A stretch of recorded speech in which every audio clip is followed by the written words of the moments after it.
All right, good morning, everyone, and welcome to the East Coast Official Model Peer Review Meeting.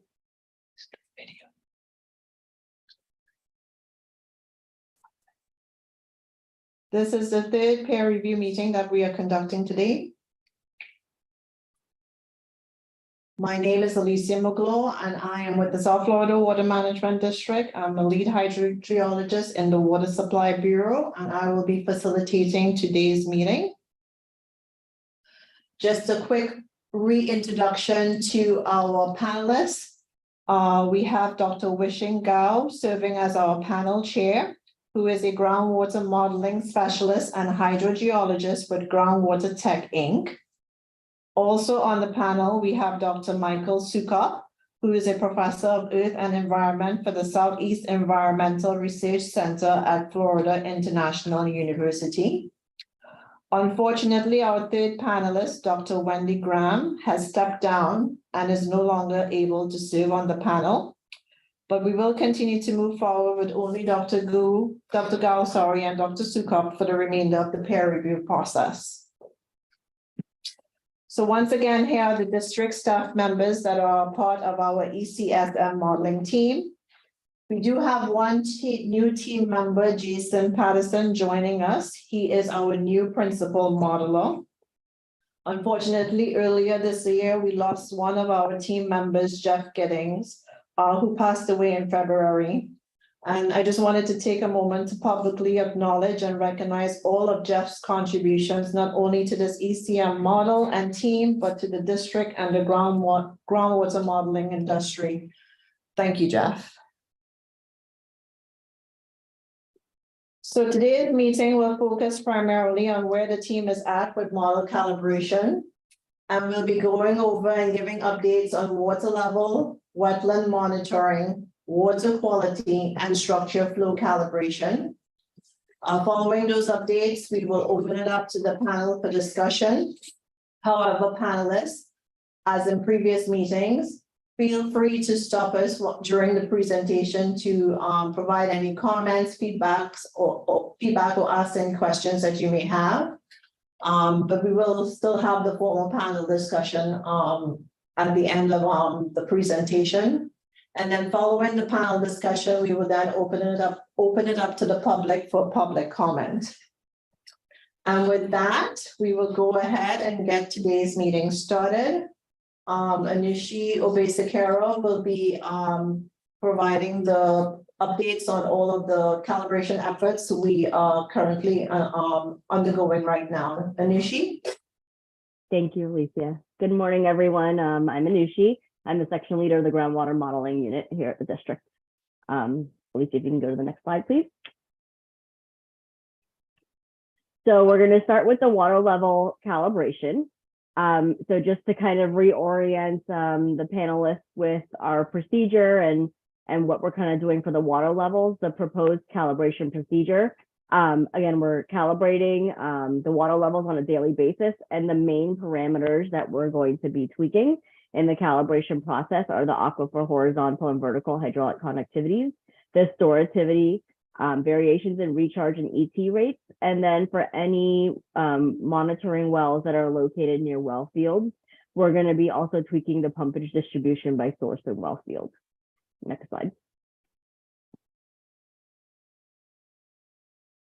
So our water level calibration criteria, and to kind of reorient everybody, we are a 5-layer model.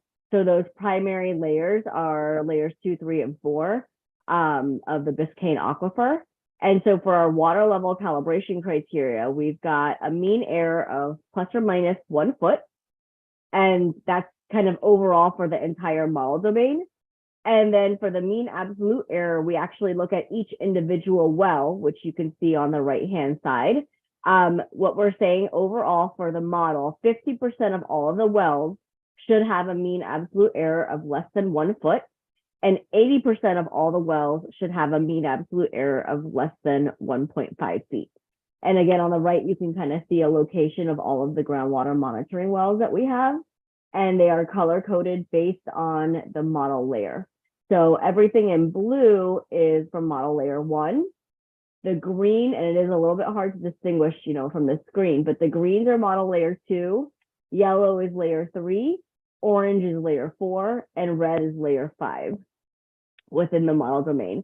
And panelists, one of the things that I did want to point out is that we are going through, I think right now we have about 1,000 to 1,100 monitoring wells that we're trying to calibrate.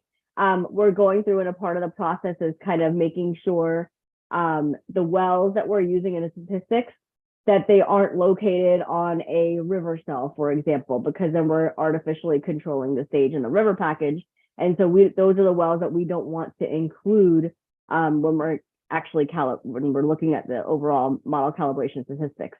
So we're going through, and that's why you'll see some fluctuation of the number of wells that we're calibrating to from the time that we first kind of met with you to now, and then again when we meet again for our final calibration. Next slide, please. So here we have our actual water level calibration status. On the left-hand side, you can see the actual locations of the wells with the mean error. And the thing to note here is that wells that are green are actually, they have a mean error of within plus or minus 1 foot. And then the wells that are in the red, orange, and yellow are actually under predicting. Again, on the legend, you can see the yellow is where they're performing with a mean error of between 1 and 1.5 feet. Orange has a mean error of between negative 1.5 and negative 2.5 feet. And the red has a mean error of greater than 2.5 feet. And again, those colors represent under predicting. So the model is under predicting in those areas. In the blues, where we have, again, mean error 1 to 1.5, 1.5 to 2.5, or greater than 2.5, the blues represent areas that the model is over predicting.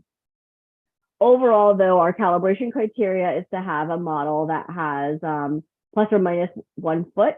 And so overall, our model for the entire period of record for the calibration, the mean error is 0.26 feet. We also are now producing the statistics seasonally. That was one of the recommendations the panel had at the last meeting. And so we're looking at that now to kind of make sure there's no bias seasonally in the model. So for the mean error during the wet season, we have 0.1 foot. And then for the dry season, the mean error is 0.43 foot, right? So that's the overall statistics. We're also generating, the overall mean absolute error, which is 1.08. In the wet season, it's 1.11. In the dry season, it's 1.05. The root mean square error, we have 4.7 feet overall, 4.77 in the wet season, 4.65 in the dry season. Looking at the number of wells, like I said, it's about 1,037 wells to be exact overall. And so then as we move into, Alicia, if you can hit the next slide button, it should change over animation. There we go. The percentages of wells with the mean absolute error less than 1 foot. So you'll see the graphic on the left-hand side change. Now you can see the wells with how they're performing with the mean absolute error. Everything in the dark green has a mean absolute error of less than 1 foot. The lime green has a mean absolute error of between 1 foot and 1.5. So those are the ones where we're looking at least 80% meeting that criteria.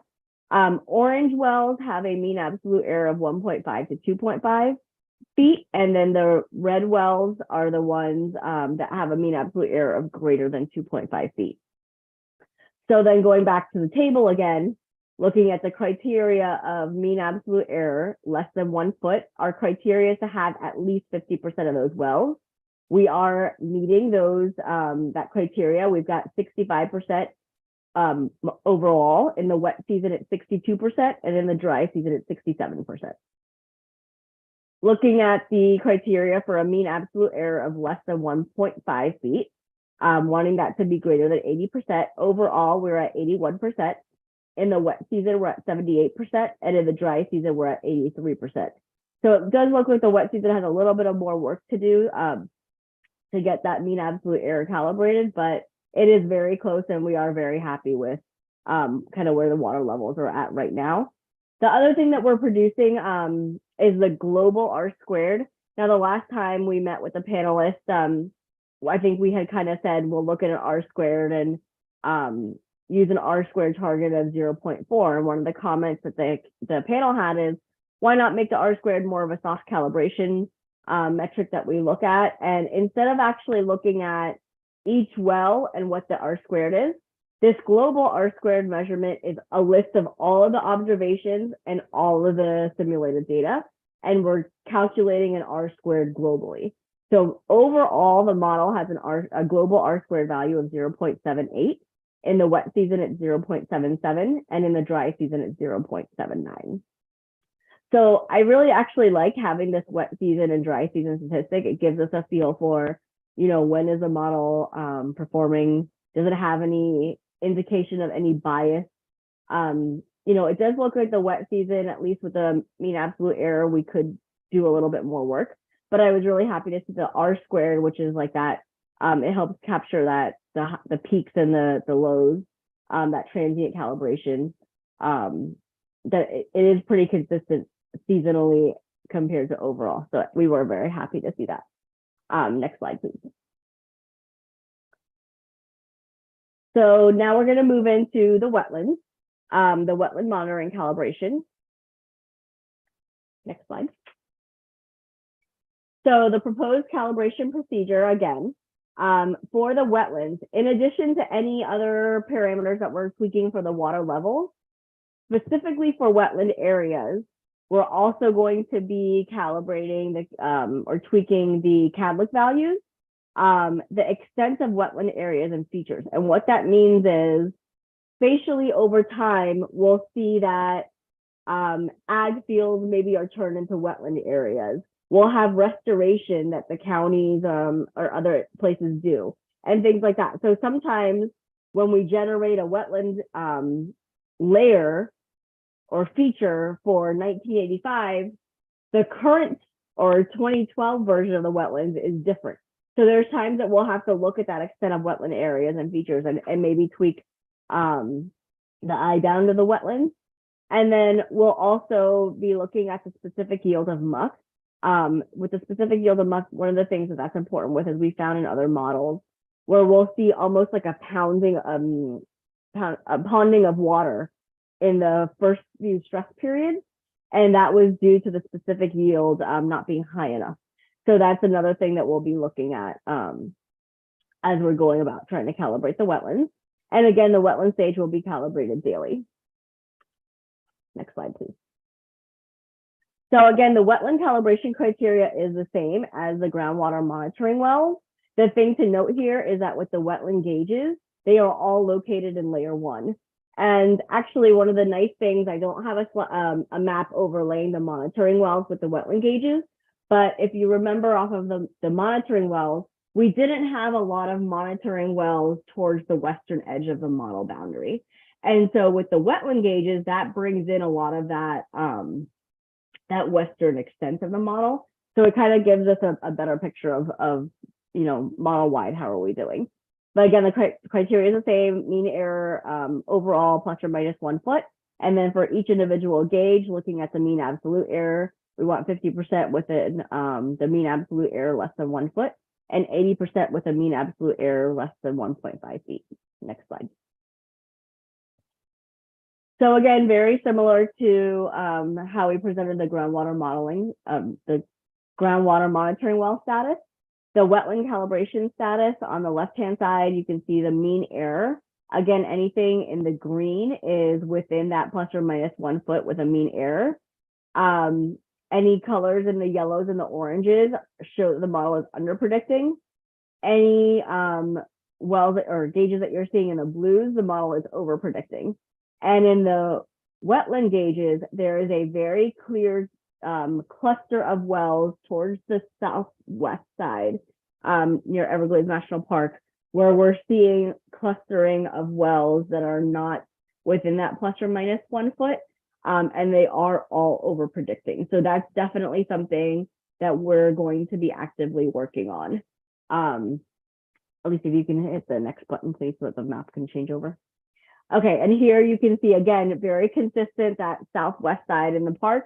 We're seeing that the mean absolute error, the wells are between the 1.5 to over 2.5 with the mean absolute error. So that's definitely an area of concern that we need to work on, which is why when you move over to the table and you're looking at the mean error, our criteria plus or minus 1 foot, overall, we're at 1.07. So we are not meeting that criteria.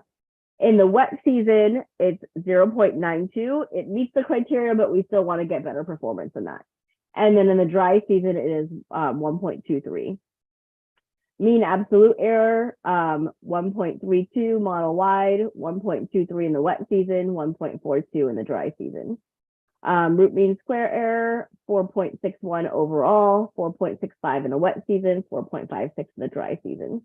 There are 198 wetland gauges that we are trying to calibrate, again, all in layer 1.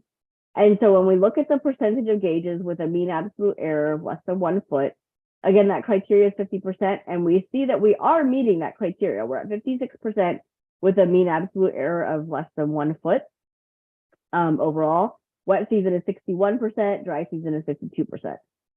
But when we get to the number of gauges or the percentage with a mean absolute error of less than 1.5 feet, that criteria is the greater than 80%.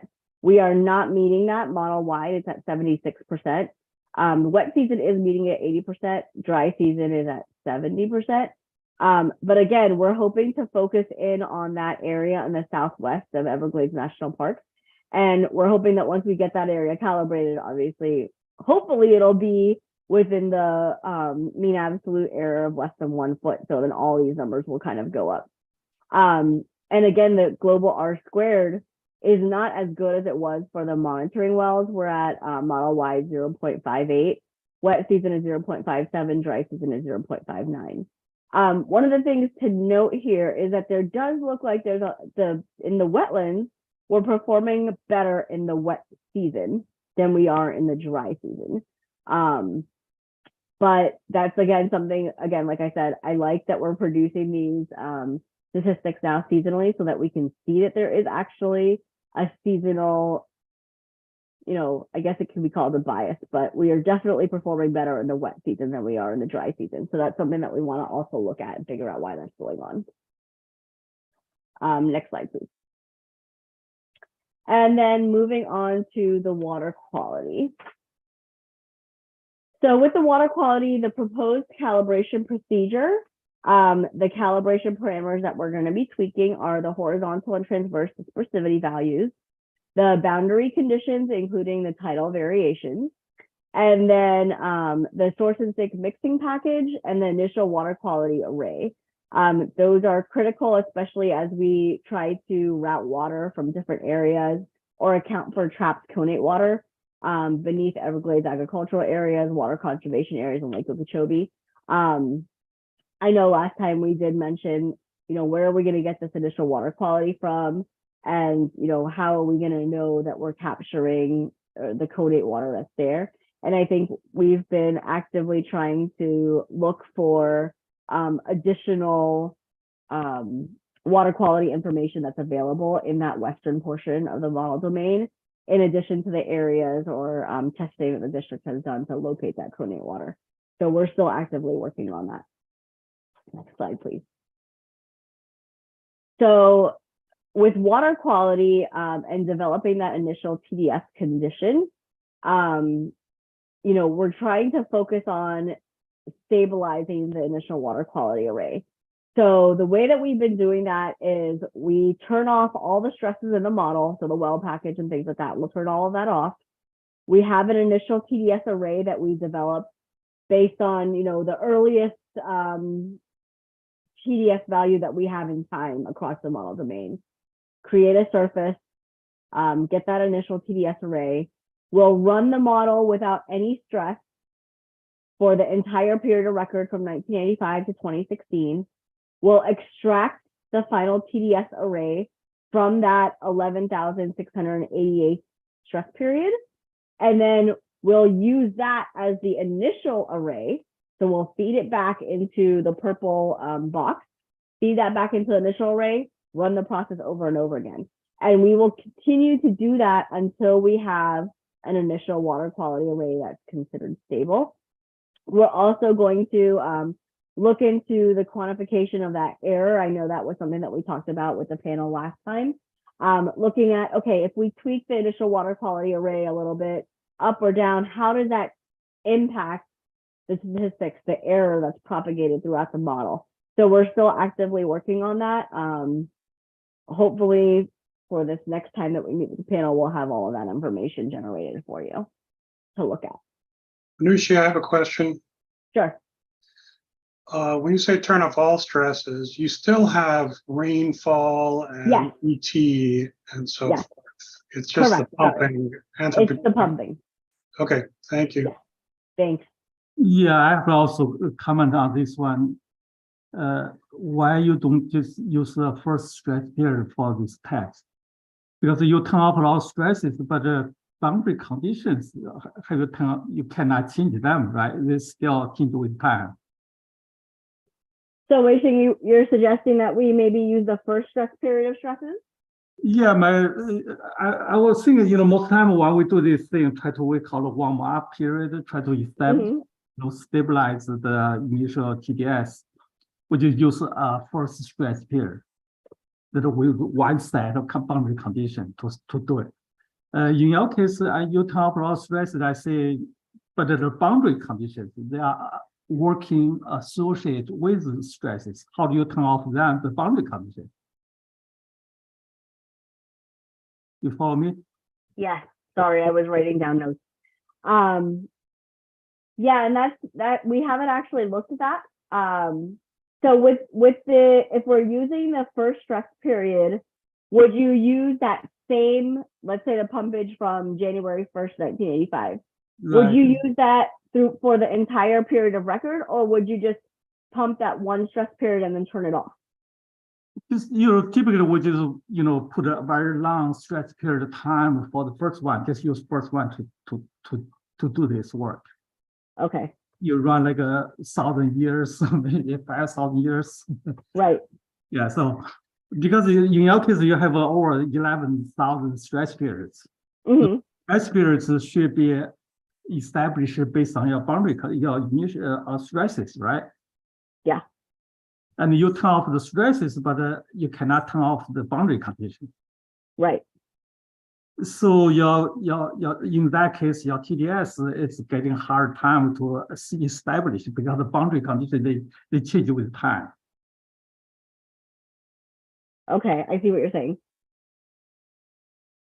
Yeah, this something is because most time we just use the first stretch period with a long stretch with a very long stretch period time to run, and then come back to check until we see the change of the TDS initial condition very small. Then we say, okay, we can use that as a initial condition for the real run. Right. Okay. Well, we'll try looking at that and see kind of what we come up with. This is something, we're noticing that the initial water quality array plays a critical role in us trying to get the water quality calibrated. So that's something we're still kind of working on. So I think this is a good suggestion, and we'll implement that and test it out at least and see what happens. This is a quick follow on. I mean, are you going to show us the results of this strategy that you've already tried?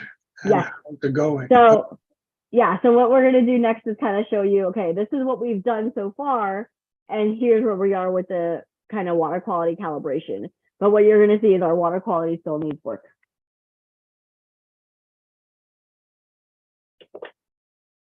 Okay, next slide. So the other issue that we're facing with the water quality data is that temporal variability. And what we mean by that is we're basically, the water quality data is coming from several different databases. That field data, it has variable frequency. So unlike a groundwater monitoring well, we don't have any water quality that's collected daily, right? Typically it's monthly, or actually more often than not, it's quarterly. Sometimes it's seasonally. Except for during specific projects or during water shortage, the frequency increases up to weekly. So unlike like the wetlands or the monitoring wells for water levels, we don't have that daily ability to look at that calibration. The other issue that we're facing is sometimes there's some wells, especially from the regulatory database, that are reported as end of month instead of the actual day that they collected the sample.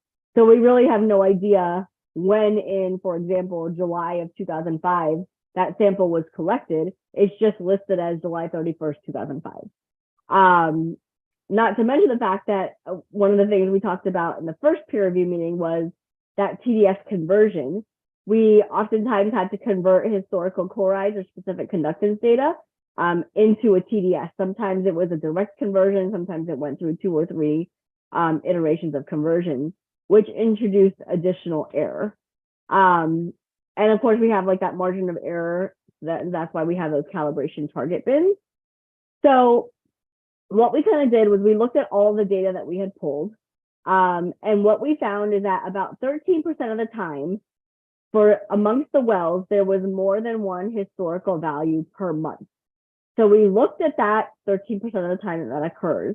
And for months with more than one measurement, the difference between the measurements is within the margin of error for each bin. So what that means is, for example, let me take that July 2005 example. In that month for a particular well, I may have a sample from July 15th that was, say, 700 milligram per liter of the TDS.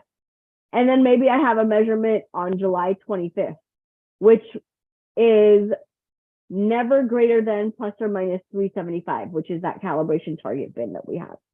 So we looked at it and we said, okay, the TDS is not changing that drastically within, that one particular month, even if I have more than one measurement. And we also said, okay, well, one of the considerations that we gave is, what is the objective of this model? Why is this, why are we trying to calibrate the TDS? Why is this important? And the reason is because we're looking at future predictions for 20 or more years in the planning horizon and trying to see how saltwater intrusion or sea level rise is going to impact water quality, but only at the end of that 20-year planning horizon, right? We're not trying to pinpoint a specific day or a specific month that will have a water quality issue. And that's why, next slide, please. We kind of came up with this proposed calibration plan, which is water quality statistics will be calculated for each well monthly for the months when there is historical data. Again, we have to kind of say for the months there's historical data because sometimes the water quality data is only annually or quarterly or whatever. Now, the key is for months with multiple observations, the last observation will be selected as representative for the month. Okay, so what that means is in that July example, I had a measurement on the 15th and a measurement on the 25th. That measurement from the 25th, that last measurement for the month, would be selected as the July 2005 TDS observed data. The end of the month simulated water quality value will be used for statistics. So I would compare that July value to the end of the month in the water quality simulated. So July 31st, that's coming out of CWAT. And that's what we would use for the statistics to get the actual tables that we generate to see if we're meeting the calibration criteria. We will use all of the data, especially that 13% that we talked about that has 2 or more values per month, as soft calibration. We want to get as close to every measurement as we possibly can in the model. But what we're saying is for the purposes of statistics, we're just going to look at it monthly using that end of month simulated value and whatever monthly data I have from observed. Any questions about that?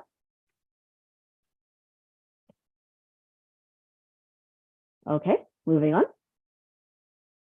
So looking at the updated water quality calibration criteria, this is very similar to the table we've been presenting, in the last couple panel meetings. However, there's a couple of additions. So the last panel meeting, we talked about the bin of having a TDS value between 0 and 1,000. And so we have fixed that calibration error band to plus or minus 375 milligram per liter. The bin from 1,000 to 2,000 for observed TDS stayed the same at plus or minus 750. The bin from 2,000 to 4,000 observed TDS stayed the same, plus or minus 1,000. The bin from 4,000 to 8,000 observed TDS stayed the same at plus or minus 2,000 milligrams per liter. The change is at the latter end. We previously it said any TDS value greater than 8,000 was plus or minus 4,000 milligrams per liter. What we did is we changed it here to say the bin should be 8,000 to 16,000, would need to be calibrated at plus or minus 4,000 milligram per liter. And we created a new bin of greater than 16,000 milligram per liter. And we said that calibration error band is plus or minus 10,000.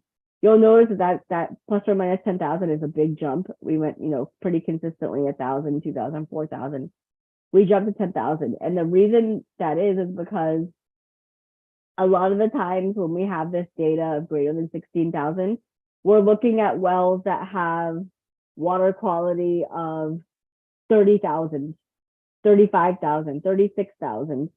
And at that point, as long as the model is showing me that it's saline water or something, so brackish that it's not something that we would ever really use, that's all we want the model to say.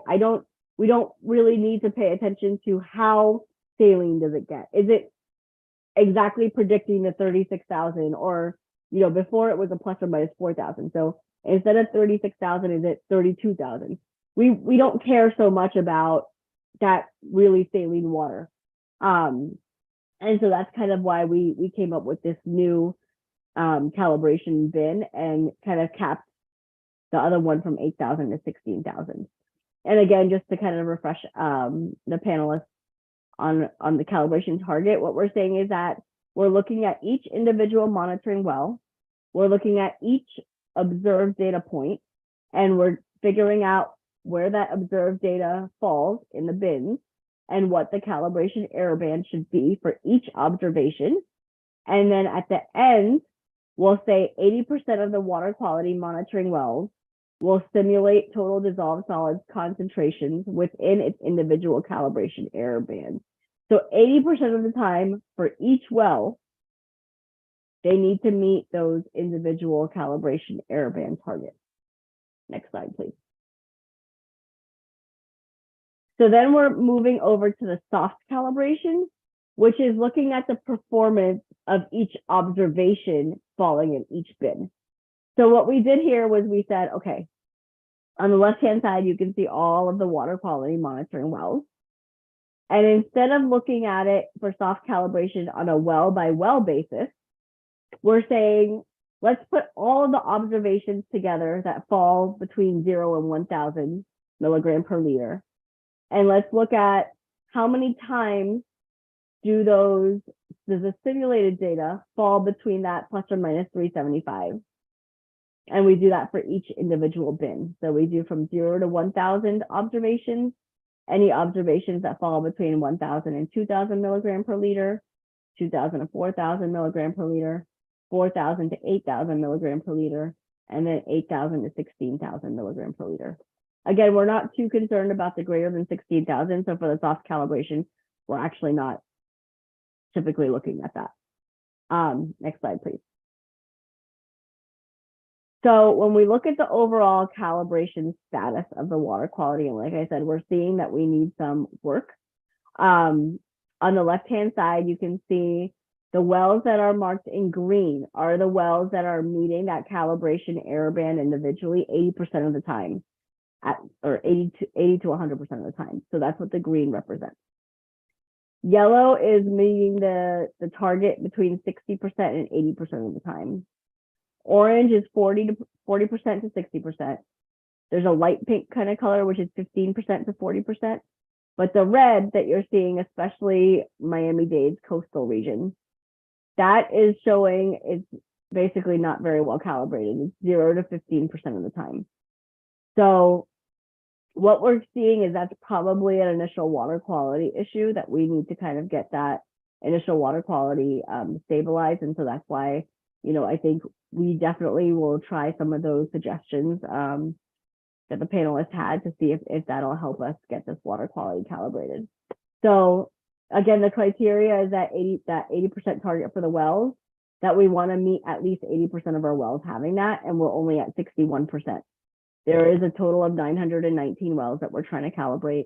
Only 564 are meeting that 80% target right now. So 61% is good, but it's not where we need to be. So we do have a lot of work there left to do. Next slide.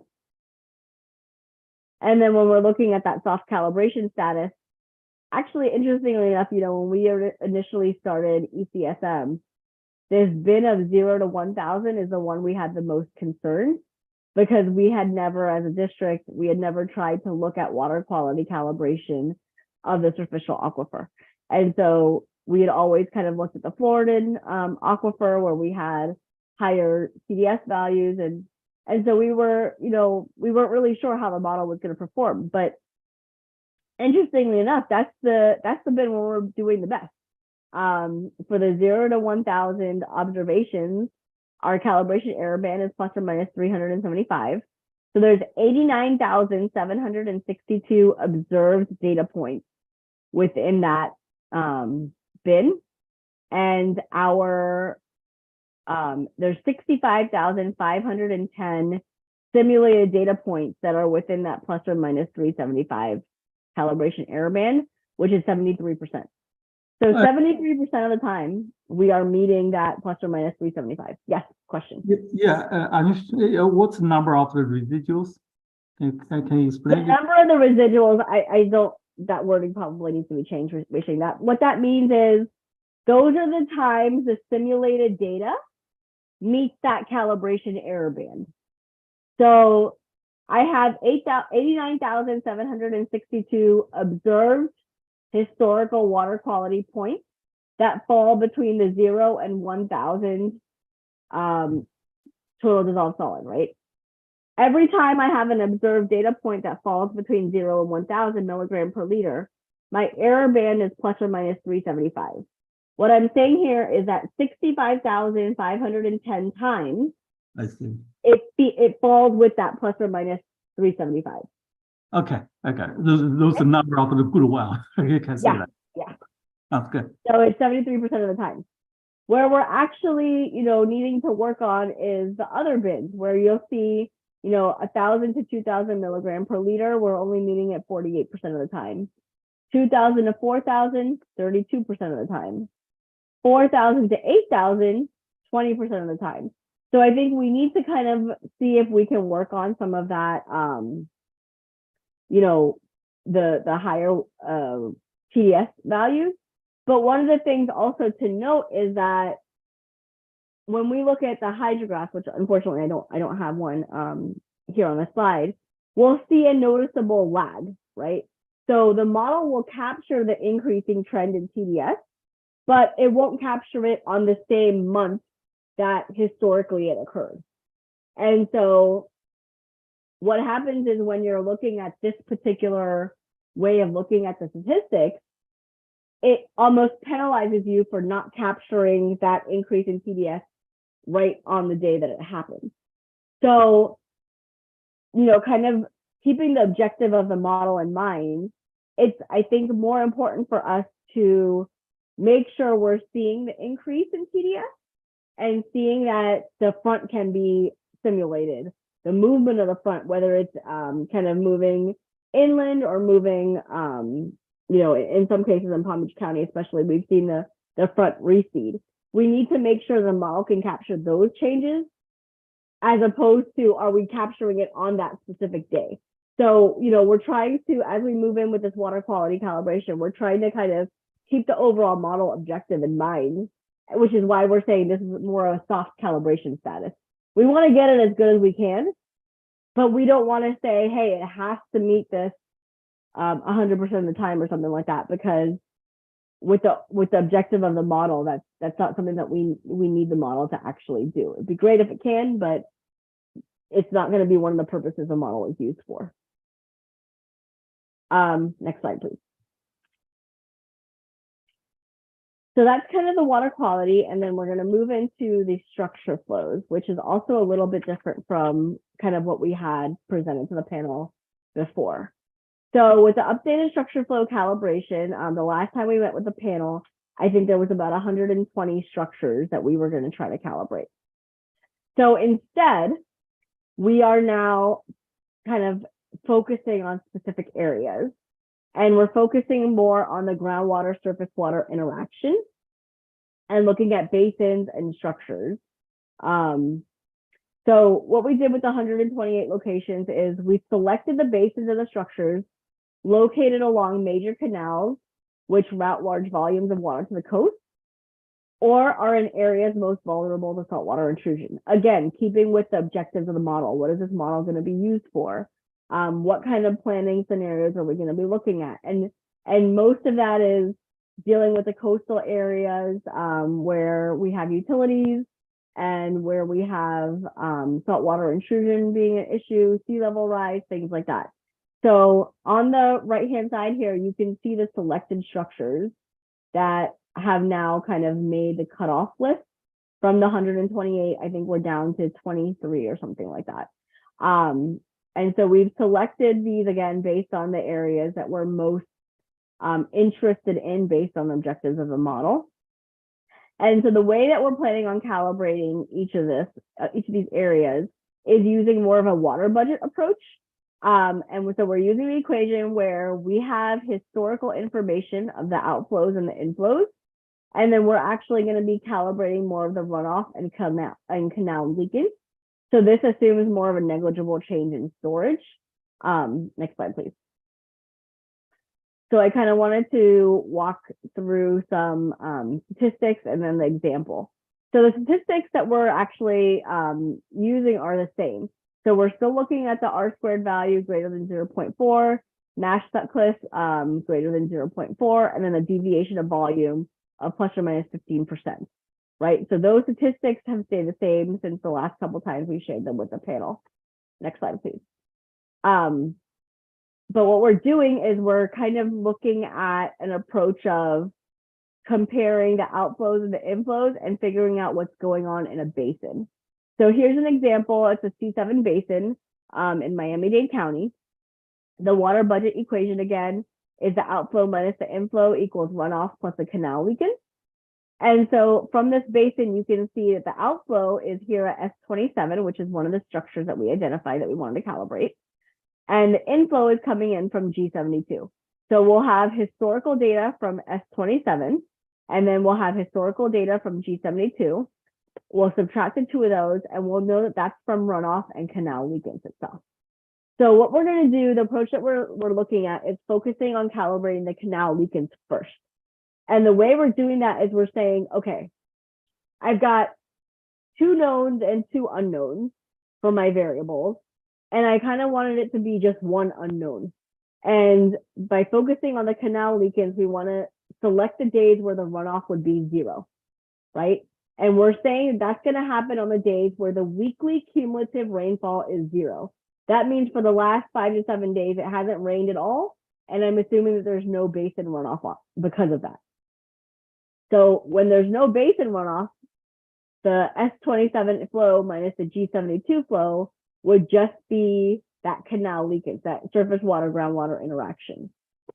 We're going to calibrate those days first, get the canal leakage as calibrated as possible. And again, that's going to be with the rivers package, looking at the conductance, the river stages and things like that. Once we get the canal leakage calibrated, then we're going to focus on the basin runoff. And looking at that to say, okay, what are our curve numbers, things like that. Do we need to kind of route the runoff, stuff like that. So we're going to be looking, it's kind of like a two-phase approach. Once we get to the basin runoff, we're going to actually be doing the calibration on a monthly basis. And that's just because we don't have right now a plan to incorporate some kind of Muskegon or, a delay function type thing. So we were thinking on a monthly basis that would allow us to keep from adding a delay function in. So again, the historical data would be the outflow minus the inflow. We have that from DB Hydro. The simulated data is what we're kind of capturing from the model, which is the runoff and the canal leakage. And so the statistics will be generated based on the historical versus the simulated. Yeah, I have a question here. Sure. So when you calibrate on the flow on the structure, are you taking the real data can be like a couple minutes, a half hour or something? Are you doing the daily average, the value of It's the daily average. daily average? Okay. Okay.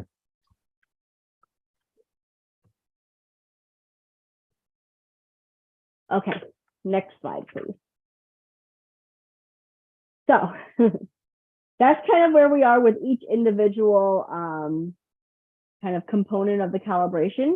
So the overall calibration plan, we're still in that calibration process. We finalize the input data. We're still going through peer review with the model calibration. Next slide. And so looking at our current and future tasks, the water levels look pretty good. However, it's a constant feedback loop.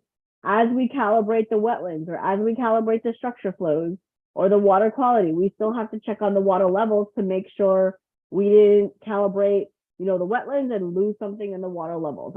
I'm not expecting that to happen, but it's a constant feedback loop. So while the water levels still look good, we're going to constantly be making sure that we're not changing any parameters that would impact that water level calibration. We're moving on right now to the wetland stage calibration. Again, it's that focus area, particularly the Southwest Everglades National Park, and evaluating variables such as the specific yield of muck.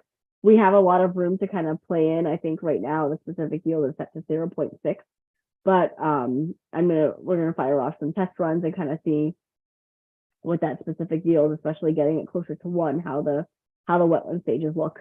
We're also looking at the water quality, getting that initial TDS array down like we talked about, and focusing on those wells with a water quality in excess of 1,000 milligram per liter. And then as we move on, next slide, please. We're also going to be looking at the structure flow. So with the structure flows, we've actually gotten a lot of the information needed to start calibrating the structure flows put together. We've identified the basins and the contributing areas. We've calculated the net outflow for each basin.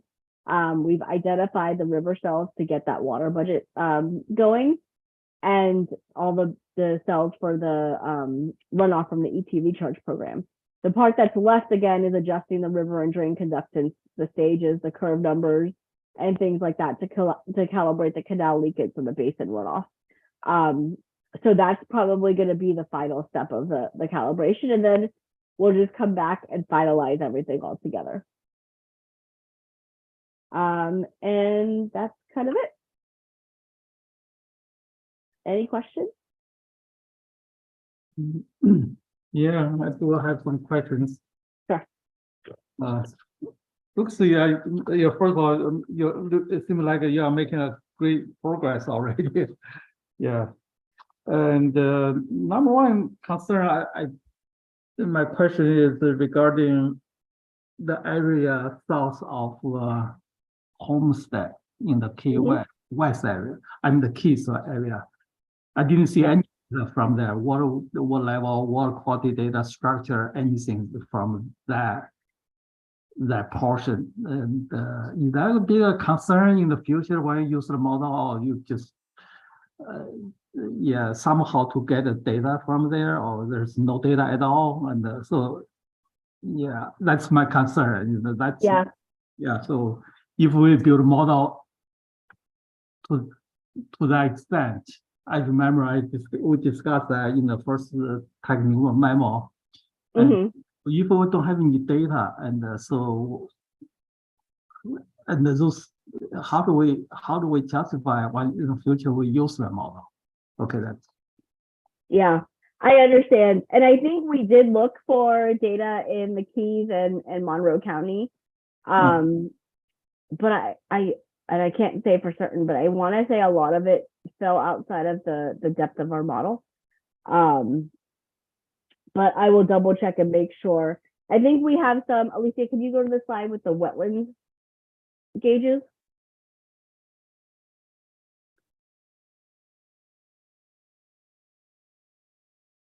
Yeah, the closest that I get is kind of the ones down southern, Miami-Dade, with as we're getting to like the coastal area.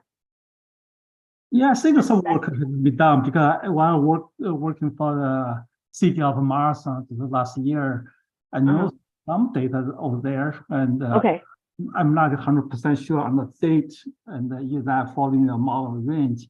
But yeah, so I saw some work in previous study on in the Key Largo and the city marathon. And I'm not sure if marathon in the model is either your model, I think.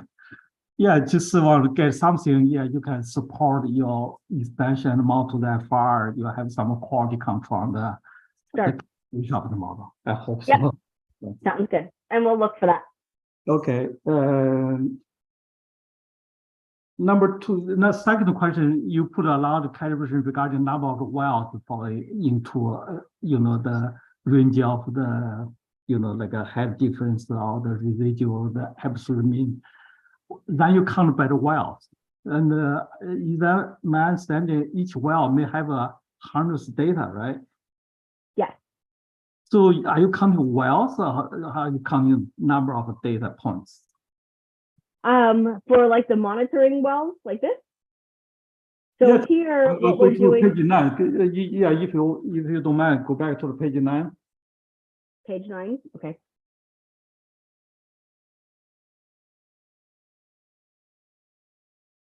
Okay.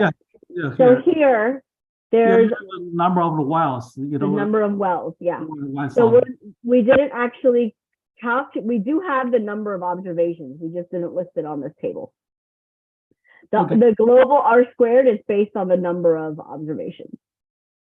Yeah, I was thinking based on the number of reservations make more sense because the number of wells, if the well 30% of the data in the well not qualified, then is that well be counted or not?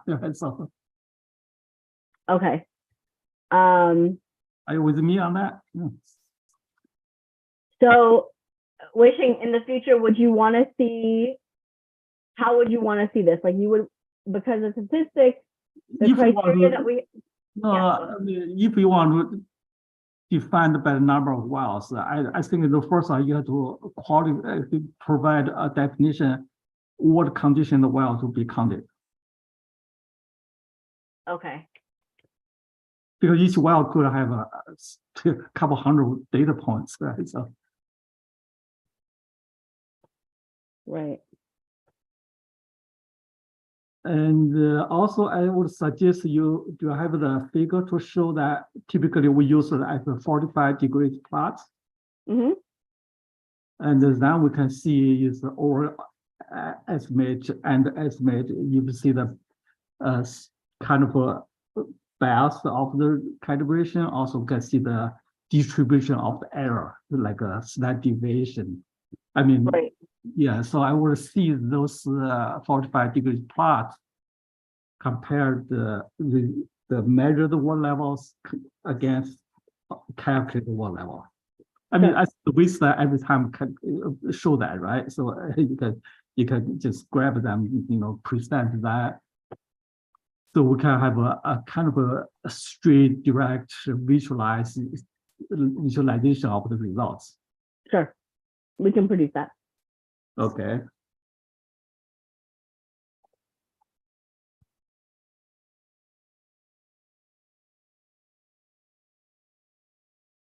Another question is page 12. Yeah, you said you'll be one of the page 12. Next one is the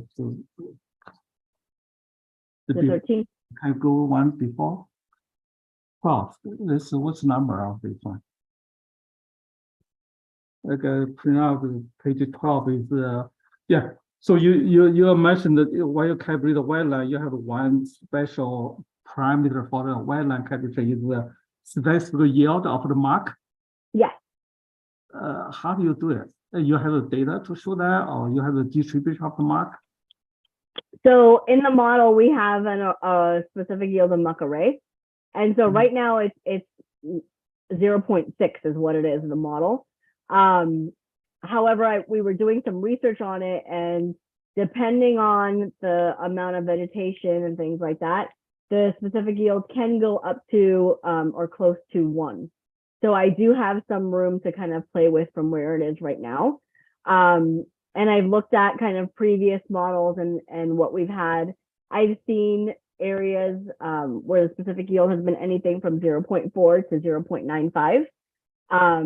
But I need to kind of do some investigation, and the district did some reports, especially in water conservation area 3 and things like that, some like wetland investigations looking at the overland flow rates for the vegetation that occurs in that area.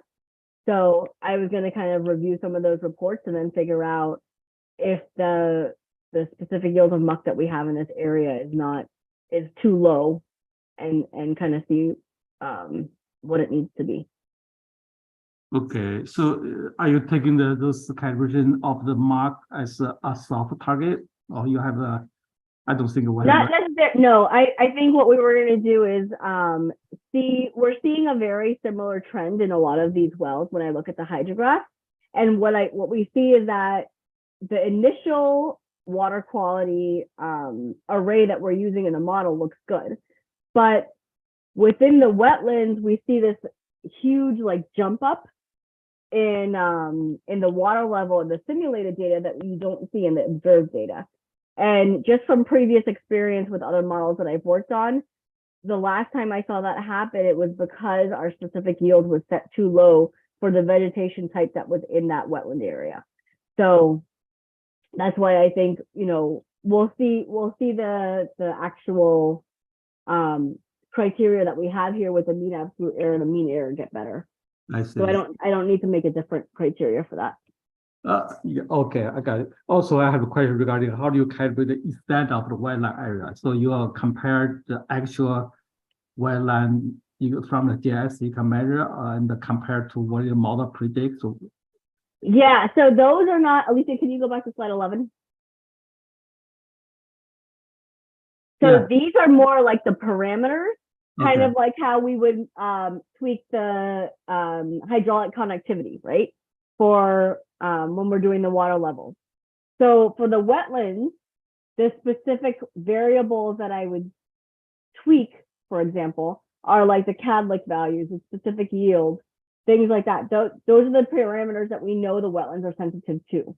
And then the extent of the wetland area is just because there are areas where we know, I'm going to call out, for example, there's areas in Palm Beach County where the county itself has gone through and said, hey, the wetland is way too dry. It needs more inundation. We're going to try to restore the area. And maybe originally we didn't capture it correctly in our wetland extent. And so we know, okay, hey, like we may not have captured it in our initial eye bound of the wetlands area, but we need to go in and capture it so that it can become a wetland when over time the wetland extent has changed. Okay, well, that's a good thing to do. So it's not just compare numbers. Think about some reality. Yeah, I like that. I just wonder how do you put into the model in a practical way, and another question is I have to print out page 18. I don't know. It seems like off. Do you have a? Yeah, it's a little bit different than your printout. 18 should be. There's one before. Go back a little bit. One more. Yeah, this one we discussed this one already. So I just want to make sure after you believe you get a good set of initial TDS to use. Have you compared that to the 1985 year data to make sure they are in good shape? Or how do you, what leads you to decide to determine the TDS has been established and close to match the initial condition which should be 1985. So we haven't actually gone to that point of what you're recommending, which is looking at that final product after we think the water quality is stabilized and comparing it back to, hey, this is what the observed data said in 1985. And so this is what it should look like. But part of the problem with that is that we don't have a whole lot of data from 1985 itself. What we did when we initially created that array was just took the earliest we have in time, which could have been 1995. Some of them are in the 2000s. There's very, very few water quality points from the 80s. What we have is more, we have some like reports that were written that say, it's actually like a table. In this vicinity, the water quality is something like this. So what we're trying to do is go back to that initial water quality array and say, okay, we're trying to represent 1985. This report is saying it should be something along this value in this general vicinity. We need to go back and check that to make sure we're capturing it correctly. That's another step that we haven't done yet. Okay. Yeah, I just want to make sure. Yeah, even the TDS stabilize, maybe stabilize to year 2000. That's, then your model starting wrong with the initial. Exactly. Yeah. Okay, that's good. Yeah. Okay, I think that's all my questions. One more question. So far, your calibration is the manual calibration, adjust the parameters, or use any automatic calibration tool like a PAST, anything like that? No, so everything has been manual so far. Okay. Our process is to kind of get the model as good as we think we can manually. And then we have a global, like a method of Morris test type technique that we're gonna use at the very end, just to kind of tweak the parameters.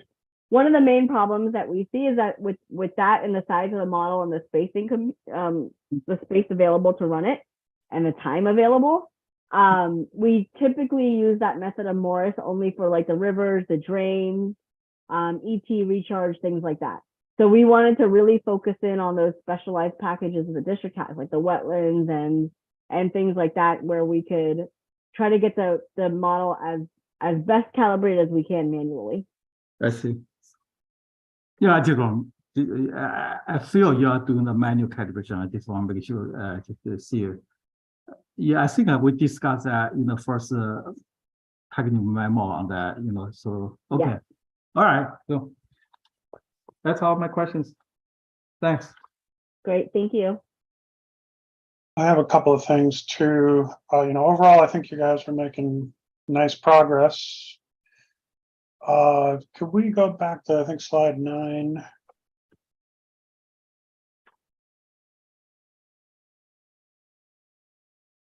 Let's see.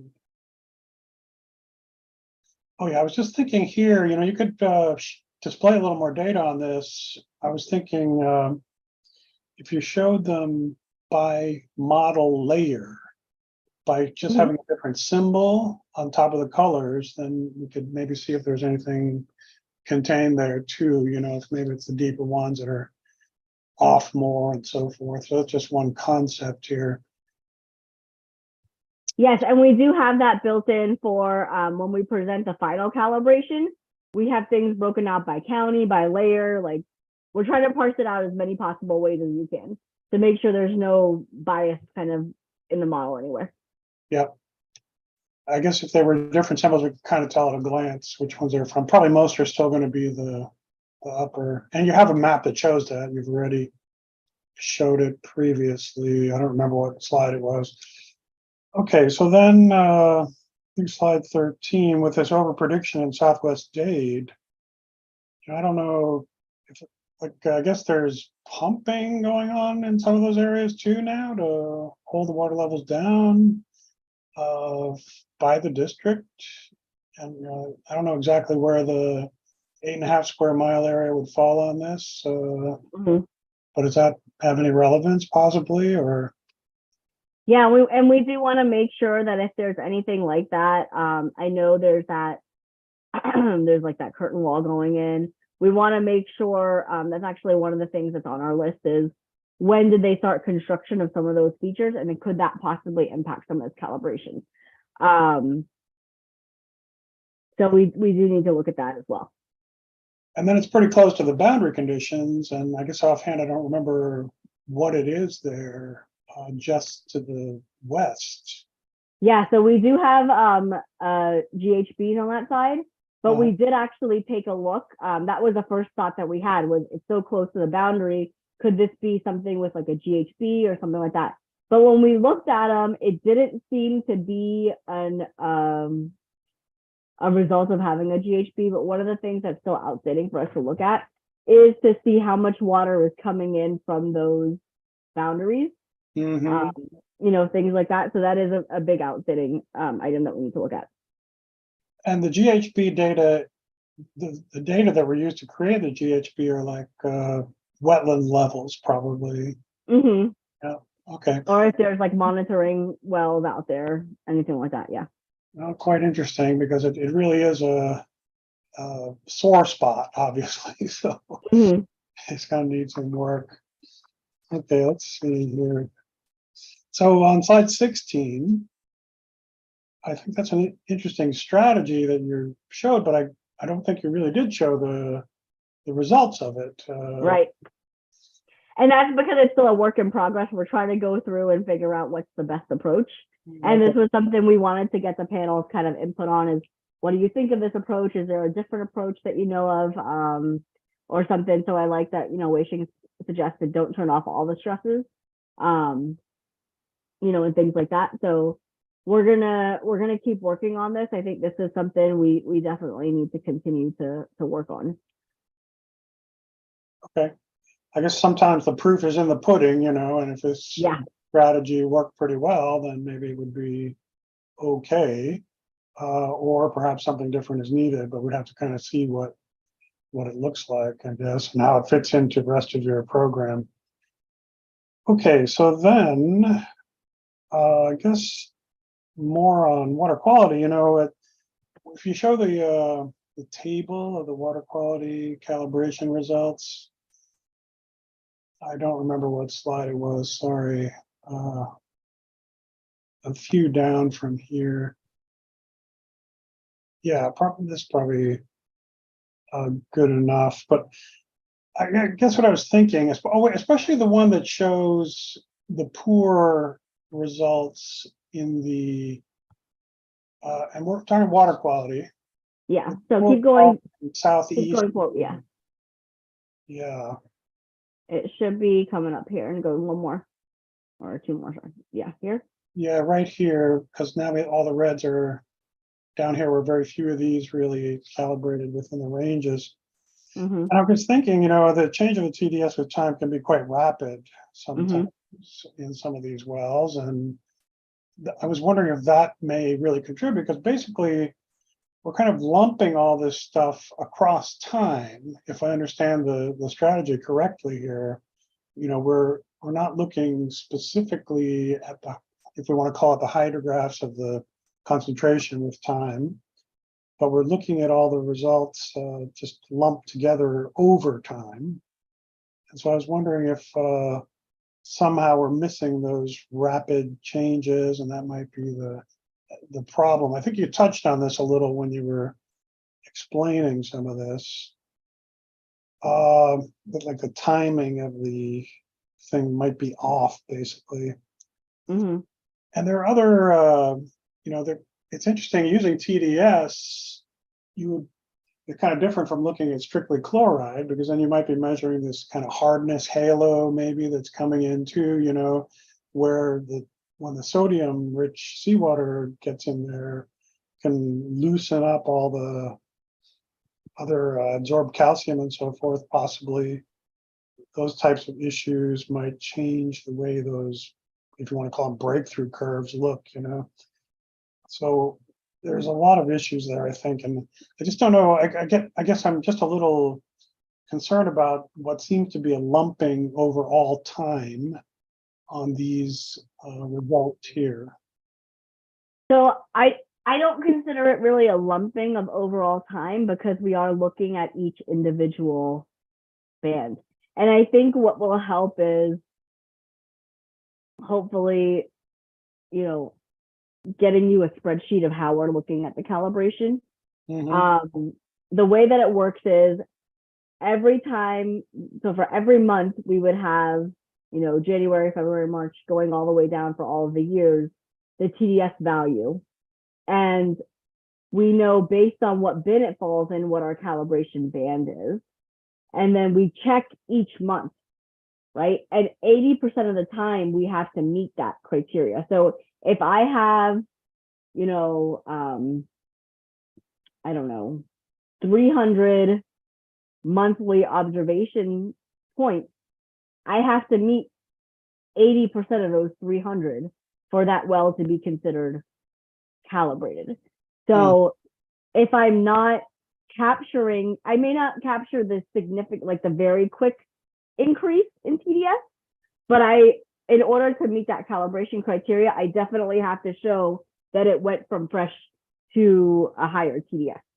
If you don't do that, there's no way for the well to come out calibrated.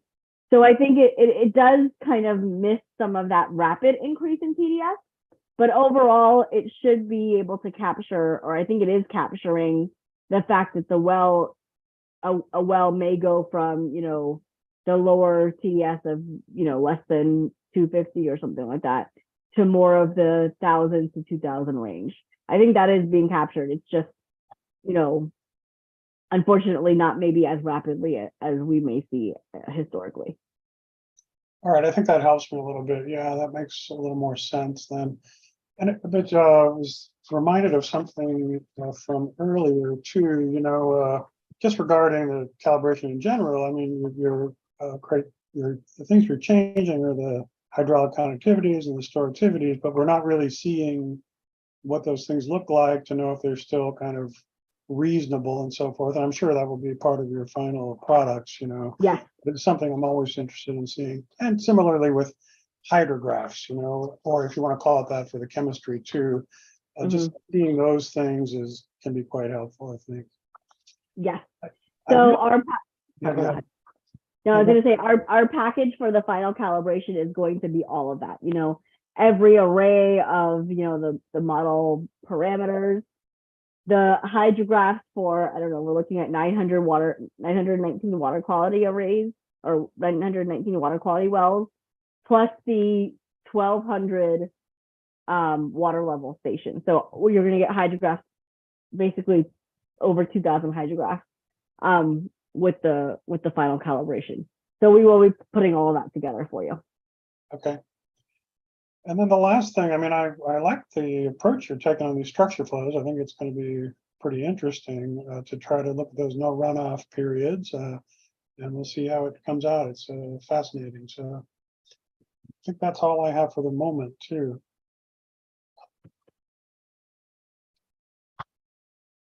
Great, thank you. We're looking forward to the structure flows too. It's very different from what we've ever done, so it's going to be interesting. Yeah, I know. Also, yeah, I remember one thing during the first initial kickoff meeting, your team offered the opportunity to create a app or something, GIS-based app. Yes. So we click on the well, we can see the hydrograph, right? Yes, you're going to have that as well. It's still coming up? Yes. Okay. So we're working on it. These maps were actually part of that product, is coming from that. The Shiny app, or it's not called Shiny app, it's called StatsView, I think. That part of the district staff has worked on. It's great. I mean, you can actually do water quality on the top half of your screen, water levels on the bottom half of your screen, so you can kind of look at the relationship between the two and how they're performing. I mean, it's got a really amazing thing. So I'm looking forward to kind of sharing that with the panel. I think it'll be great. Okay. Yeah. Yeah, you should have the tool, before you start calibration, right? So that make a. Yeah, we do have the tool. It's gone through some debugging and things like that, and kind of what all do you show, what all when we originally looked at it, it had a lot of statistics on there that we probably are not so interested in. So we're just going through some of the final debugging and things like that, and then we will bring it out for the panel to look at. Okay, sounds good.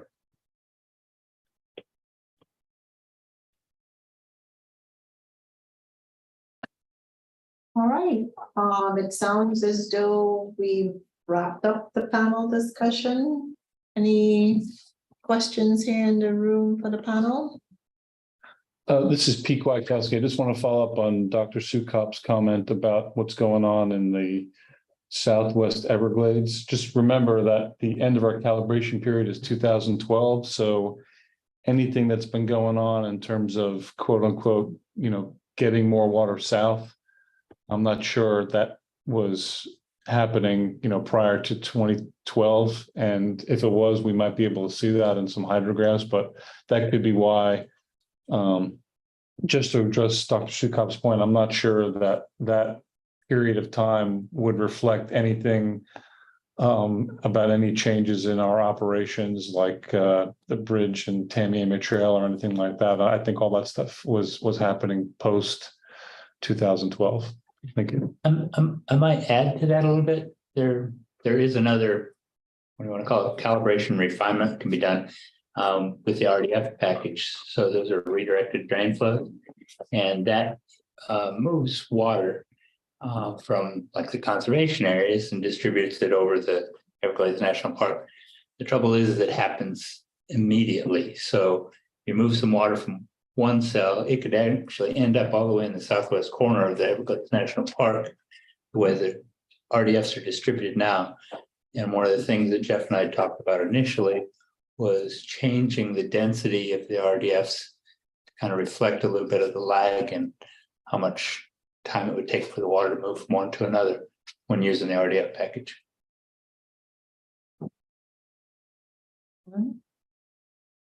So are you saying you're proposing to do that? To what? I'm not following. It'll help with getting those values to more properly reflect the the water levels are bumping up quicker to what's actually happening in the observed data. So the simulated is happening faster than that. So by changing the density of the RDFs farther away from where the source water is, so when the water comes in, it's coming through culverts and when we're doing it with the RDF package, it distributes it all on that same day throughout the entire Everglades National Park. Well, it takes a couple days for it to travel. So changing the density of the points where the RDFs actually send water to. Changing the density which way? Increase, what do you mean?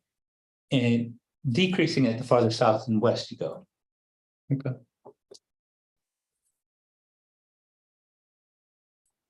All right.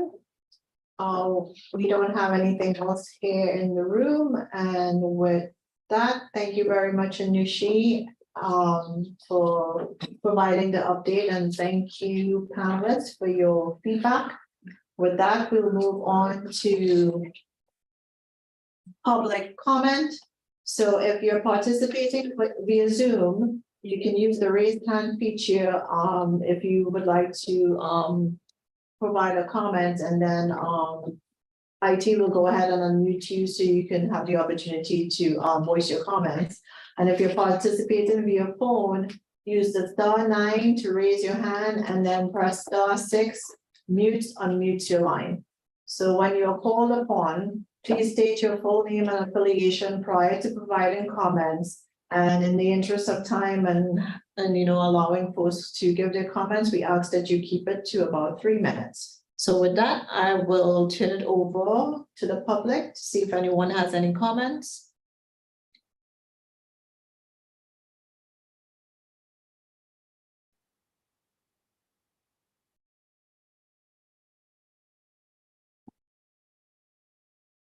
And I'm not seeing any hands raised in the chat.